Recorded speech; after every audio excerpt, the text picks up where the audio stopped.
My girlfriend told me, I need space. I'll reach out when I'm ready. I respected that. No texts, no calls, just silence. Then her cousin posted a reel from the beach. It showed a guy's arm wrapped around her waist, her ex's arm. I didn't say a word. Instead, I transferred the car title back into my name, cleared out her closet, and changed the locks. When she came back all tan and smiling, she found her key didn't work and her bags were sitting on the curb. Before I continue, thanks for being here. It means a lot. Quick thing, only 8% of viewers are subscribed. If you like these kind of stories and want to see more, hitting that button helps a ton. Looking back, I should have seen it coming. This wasn't the first time Natalie had asked for space during our 3-year relationship, but it was definitely going to be the last. 2 weeks ago, I returned from a business trip and found her already on the couch with her bags packed. Not dramatically, just a duffel and her laptop bag, like she was only stepping out for a long weekend. I need time to think, she said, not quite looking at me. Things have been intense lately. They hadn't. If anything, life had been steady. I worked my IT security job. She ran her boutique downtown. We ate dinner together most nights, watched the same shows, went to bed at the same time.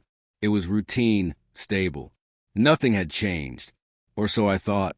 Where are you going? I asked, keeping my tone level. Probably my sisters, maybe my parents for a few days. She said, hoisting her bag onto her shoulder. I just need space. I'll reach out when I'm ready.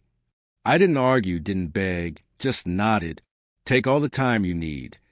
She seemed almost let down by that response, like she was expecting a scene, some desperate plea. Instead, she got silence and composure. I'll text you, she said, pausing at the door. Only when you're ready. I replied. After she left, I sat in the quiet of the apartment. Thinking back over the conversation, the packed bags before I even walked in, she'd already decided. The vague explanation. Intense didn't describe anything we'd been experiencing. Her destination was unclear.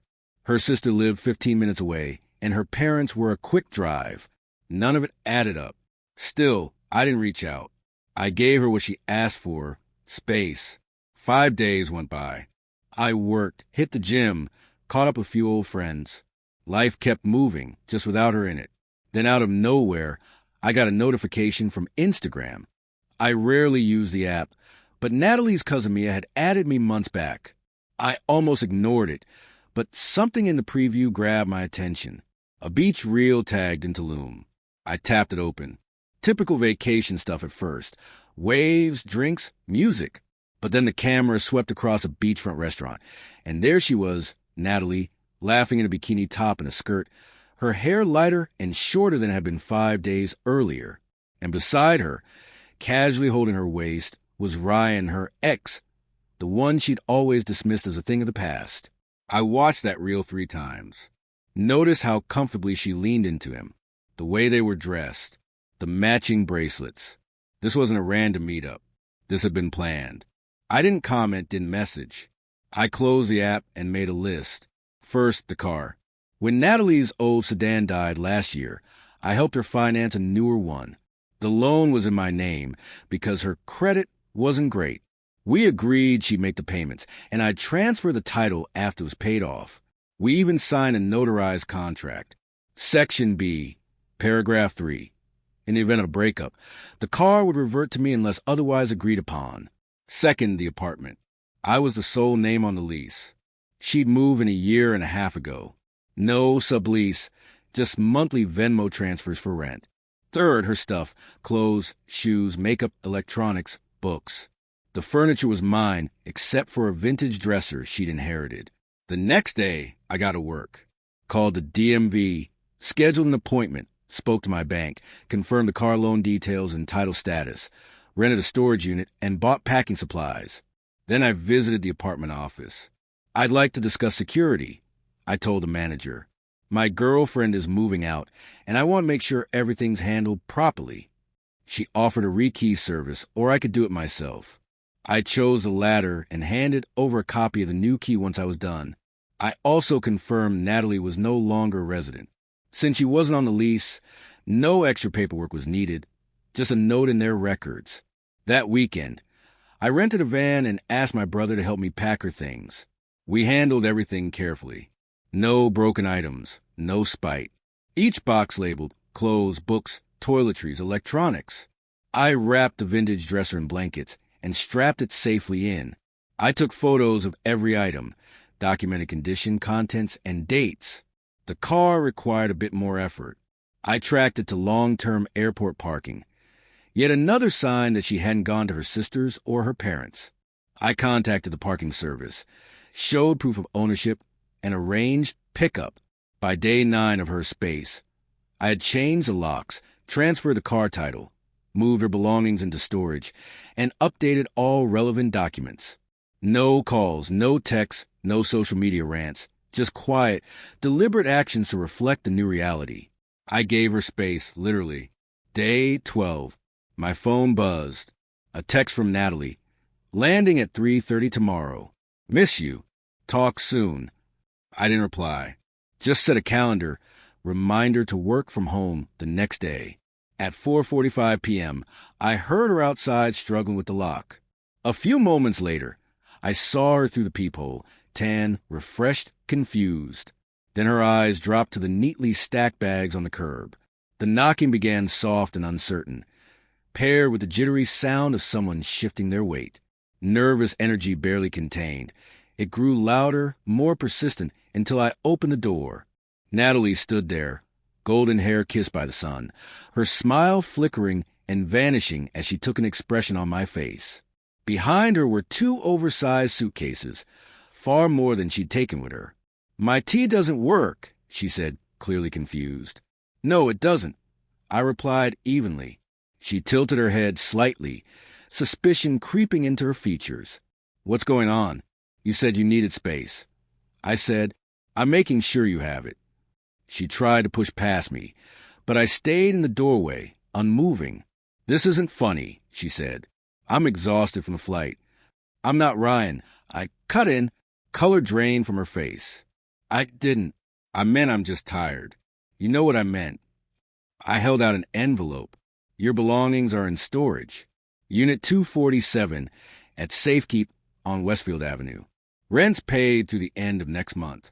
Here's the receipt, the key, and an inventory list. Also, the car is back in my name per the agreement. You'll need to find your own ride. Her mouth opened, then closed. You went through my stuff. I packed it carefully. I said, everything's there, even your grandmother's dresser. You can't just kick me out. This is my home, too. Your name isn't on the lease. You don't have tenancy rights under the law, especially not with our arrangement. I confirmed it with both an attorney and the property manager. Her expression changed, and I could see the calculation behind her eyes.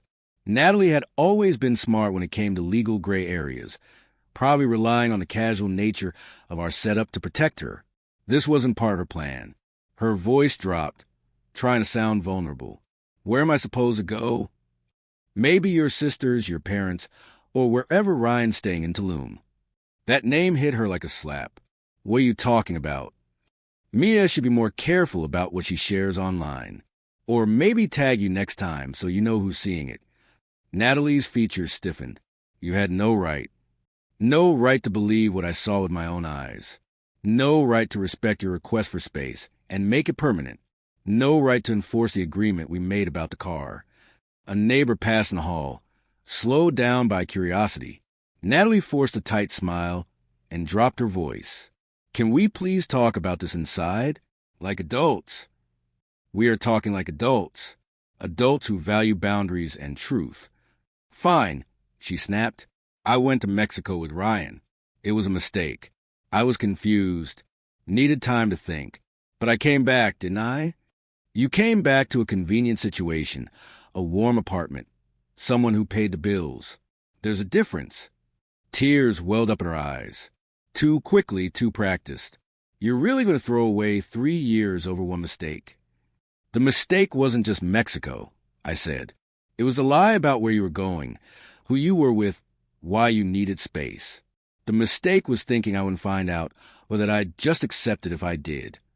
I stepped back, hand on the door. Your bags are on the sidewalk. Storage closes at 8. You should get moving. Her voice wavered, a final plea. Where am I supposed to sleep tonight? Something to consider before you left, I said, and shut the door. Through the peephole, I watched her cycle through the stages. First shock, then fury, then desperate bargaining through a flood of texts I didn't answer. At last, resignation as she hauled her luggage to the elevator. I didn't feel the closure I thought I would. Just a quiet, heavy sense of confirmation. My instincts had been right. That night, I ordered takeout, cracked a beer, and let the reality of it settle in. Not just a betrayal, but how I'd chosen to respond. Cold, measured, but necessary. The messages didn't stop. Natalie, her sister, even Ryan tried to reach me. I read every word without replying. Space granted permanently. 3 weeks passed. I want to thank those who sent kind words. They meant more than you might think. The situation evolved in ways I hadn't expected. After that first night, Natalie began what I can only call a full-scale media campaign to get back into my life. The messages shifted tone, angry, then tearful, then manipulative. I'm sleeping in my car, she claimed. I stayed silent, except for one email, the storage info again, and a note that I paid for a second month. Then came the outside pressure. Her sister called my job. Her mother left voicemails pleading for reconciliation. 3 friends reached out, each using nearly the same phrasing about hearing both sides. I ignored them all. The most unexpected twist came from Ryan. A week after she returned, he sent a long email. Apparently, Natalie had contacted him claiming we'd broken up months ago and she needed closure. He apologized for his role, though it felt more like guilt after learning she was homeless than genuine remorse. Eventually, Natalie collected her belongings. Her sister's husband helped with a truck. They left behind the vintage dresser along with a note saying I could shove it somewhere uncomfortable. I donated it to a women's shelter. They were thrilled. The car became a brief issue when Natalie tried to argue she contributed enough to claim partial ownership. My lawyer sent her a breakdown. She covered 31% of the payments.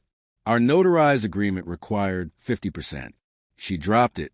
From what I've heard, she's now staying with her sister, whose husband is reportedly overjoyed. Ryan, as it turns out, didn't have room for her alongside the ocean views. A lot of people asked if I regret handling it so coldly. I don't. When someone plans to deceive you, packs before you return home, invents a fake family visit, flies out to meet an ex while claiming to need emotional space, what kind of warmth do they deserve in return? Had she been honest, I'm reconnecting with Ryan. This isn't working. I would have helped her pack like 2 mature adults.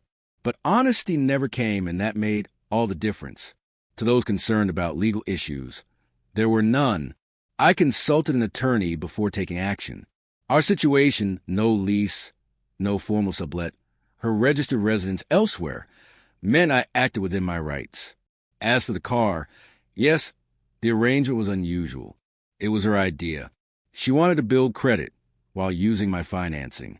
The agreement was written and notarized. Another layer of irony, in hindsight, I chose the storage unit over tossing her stuff on the lawn. Because despite everything, I'm not vindictive. 2 months' rent was a small price to avoid accusations of destroying property. For those asking why I didn't confront her the moment I saw Mia's post. Why bother? The truth was plain. No excuse would change what happened. And silence carries more weight than shouting ever could. This is a revenge story. This is a story about self-respect, about not tolerating deception and emotional manipulation, about drawing a line and holding it no matter how many people try to push it